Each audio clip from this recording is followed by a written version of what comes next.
So I'm just doing this really early this morning because I have lab today. I get to go back to school today. And I'll be seeing you guys for lab on the 25th, I think, is our first lab. So next week, Friday. So this week we are going to be finishing up Module 1. There will be a quiz from Module 1, but not this week. I'll have that set up for you next week. So this week you're going to finish up Module 1. There's an assignment, and then there's a few discussion. I want you to have some things for you to discuss. Talking about the 3 hours today. And your mice have been together for 1 week. I'll be weighing them this morning and giving you that information, and then I'll probably weigh them again midweek at some point, so keep your eyes on that, looking for signs of pregnancy.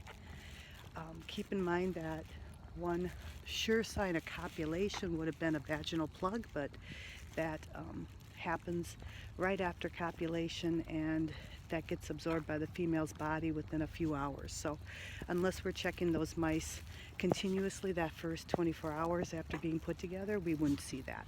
But keep an eye out for information on that on the Mouse Project PowerPoint, because that'll be a question you'll run into, I'm sure. So other than that, I've added in mice and rat lectures, narrated. They were up there before, but now they're narrated, because you'll be working with mice and rats next week. So take a look at the videos for that. Get ready for those skills. How lab's going to work, which we'll talk more next week about.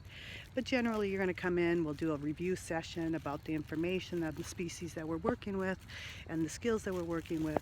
We do demos, and then you guys practice on models. Then you get to handle the animals, and then you can do some skills when you feel comfortable.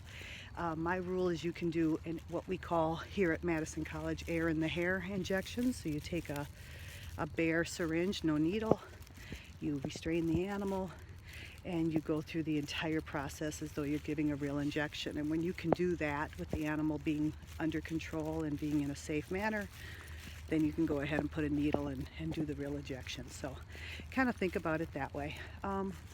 Yeah, so that is it. So we are going to finish up that Module 1 this week, and we'll be moving on to Module 2 next week. All right, bye-bye, guys.